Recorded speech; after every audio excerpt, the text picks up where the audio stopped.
Hey guys, this is how to fix Ring app not working. So guys, watch till that as I discuss multiple solutions, and for Apple users, I will show a step-by-step guide on the left side of the screen. So now, first solution is just simply go to the Google Play Store and go for the search at the bottom, and just simply go to the top of the search bar and search for the Ring app. And after that, guys, when there is an update, instead of open, you should be able to see here update. And now, guys, another one is just simply tap on the three dots on the top right and make sure to enable the auto update. So make sure you have the latest version. Now, for the second solution, just simply go to the settings into your device.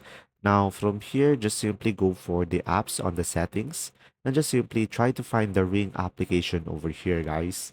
And now, after that, just simply tap on it and go for the storage over here and tap on clear cache. And if you still encounter issue, guys, just simply go back over here and just simply tap on clear data and tap on OK, and you should be able to fix the issue. Now, another solution is just simply hold the application, and after that, just simply tap on uninstall, and from there, just simply go back to the Google Play Store and just simply reinstall it back again into your device, and from there, you should be able to fix it. And there you go. If you still have issues with the app, guys, feel free to leave a comment down below, and I'll do my best to help you out. See ya!